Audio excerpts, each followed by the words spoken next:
Olá pessoal, eu gostaria de mostrar a vocês no vídeo de hoje aqui uma combinação interessante para que a gente consiga fazer uma divisão de arestas dentro de uma malha de forma prática usando um combinado de modificadores.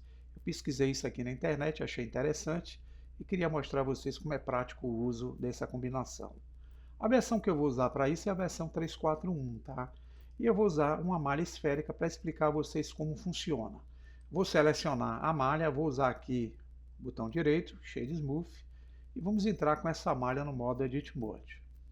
Vou clicar fora, vocês vão ver que a malha é composta de vértices, arestas e faces. Então eu vou selecionar as arestas e agora usando o Alt pressionado e o clique esquerdo eu vou selecionar esse loop de arestas. O que eu poderia fazer para dividir essas arestas, fazendo com que essa malha de cima seja separada da malha de baixo? Eu uso o atalho V, que é a ferramenta Split. E aqui eu posso movimentar, e se eu voltar para o Object Mode, vocês vão ver que eu tenho aqui um efeito destrutivo da malha a partir daquele recurso que eu utilizei, que é o Split direto.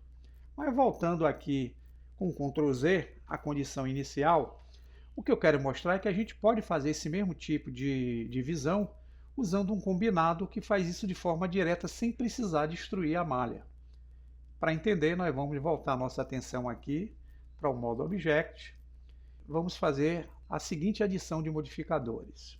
Vamos vir em Modifier Properties, clicar em Add Modifier, o primeiro modificador nós vamos usar o Subdivision Surface. Vamos deixar em 1 por 1, tá? Não vamos aplicar, tá certo?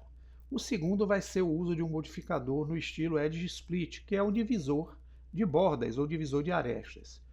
Nessa opção nós vamos desmarcar o Edge ângulo para funcionar adequadamente como nós precisamos. Em Sharp Edges nós vamos deixar aqui essa opção ativa. O próximo vai ser o modificador Solidify. O que é que o Solidify faz? Ele vai nos dar a espessura da malha. Cria uma malha com aspecto sólido. Para entender melhor, eu vou utilizar o Wireframe e aqui a gente pode, ó, com Thickness, aumentar ou diminuir, para criar um núcleo interno, e esse núcleo interno em relação a essa área externa cria a espessura da malha que nós pretendemos. Vamos deixá-la aqui aproximadamente 0,04. Tá? O outro modificador que vamos utilizar para o efeito vai ser o modificador Bevel, que é o modificador que nos permite gerar chanfros. A quantidade de 0,03 e vamos deixá-la aqui com 4 segmentos.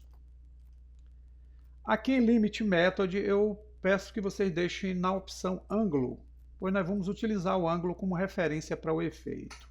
É necessário que nós adicionamos por último aqui esse modificador chamado Weighted Normal, desculpa o inglês aí, tá pessoal? E notem que aqui aparece uma interrogação dizendo que a gente tem que capacitar o Auto Smooth para esse modificador funcionar. Então o que é que a gente faz? Com o objeto selecionado, clicamos no Object Data Properties, vamos buscar a guia chamada Normals e nela ativamos o Auto Smooth. Voltamos a nossa visão ao modo sólido. Agora a gente pode retornar com o objeto no modo Edit Mode, com o Alt pressionado e o clique, vou selecionar esse loop. Agora eu vou selecionar também a tecla Shift e o Alt pressionado e vamos selecionar outros loops para criar um efeito aqui de divisão de forma direta. Como é que eu faço isso? Basta com o cursor na área usar Ctrl E e vocês vão ver que eu abro o menu chamado Edge. Esse mesmo menu se encontra aqui em cima, no cabeçalho. Então se vocês clicarem, vocês podem acionar ele, utilizarem Mark Sharp. É o marcador das arestas que nós vamos fazer o efeito. Então selecionamos, veja que vai ficar com uma coloração diferenciada. Se voltarmos nossa atenção para o Object Mode, vocês vão perceber que eu gerei um efeito aqui de divisão não destrutiva na malha. Se vocês voltarem aqui,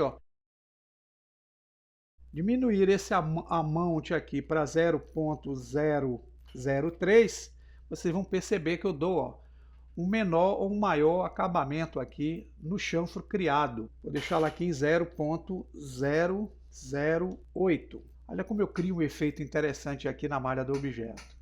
E a partir daqui eu posso criar outros efeitos possíveis. Voltando em Edit Mode, posso selecionar outros jogos usando o Shift e o clique esquerdo do mouse. Eu vou selecionar essas arestas, e com paciência eu vou fazendo as ideias que eu tiver junto ao objeto para o efeito que eu preciso. Bem, vou escolher essas arestas aqui. Novamente eu uso Ctrl E e aplico o Mark Sharp. E ele gera também, ó, a marcação nas arestas que eu selecionei. Voltando ao modo Object, olha o efeito que eu criei interessante aqui, junto à malha do objeto. E a partir daqui eu posso simplesmente criar outros efeitos possíveis. Eu vou, nesse exemplo aqui, ativar a opção de faces e vou selecionar esse jogo de faces internas. Vou usar a tecla X, deletar as faces. Veja que eu uso aqui um efeito interessante. Agora eu posso simplesmente selecionar as arestas. Com o Alt pressionado eu vou selecionar esse loop de arestas que está aqui na borda. Se vocês olharem, foi ela que eu selecionei aqui, tá vendo? Bem em cima. Vou voltar à visão sólida. Agora o que é que eu faço? Eu uso um Shift D para fazer uma cópia, ESC para ela voltar para a posição original e vou usar a tecla F para gerar uma face. Agora eu posso usar o S de escala e posso utilizar aqui atalho I, onde eu vou embutir uma face. Veja que eu gero uma face aqui. E se eu quiser utilizar o recurso de divisão de arestas, com essa face selecionada, já que ela só tem essa borda aqui, ó, que é o loop de arestas, eu vou usar novamente o Ctrl E, Mark Sharp. Agora, se vocês voltarem para o Object Mode, percebam que eu tenho um efeito aqui, ó, Hard Surface, de forma bem prática, usando aqui o nosso recurso de combinação de modificadores. Espero que vocês possam ter entendido, tenham um bom proveito e use aí para criar uma diversidade de objetos. Até a próxima!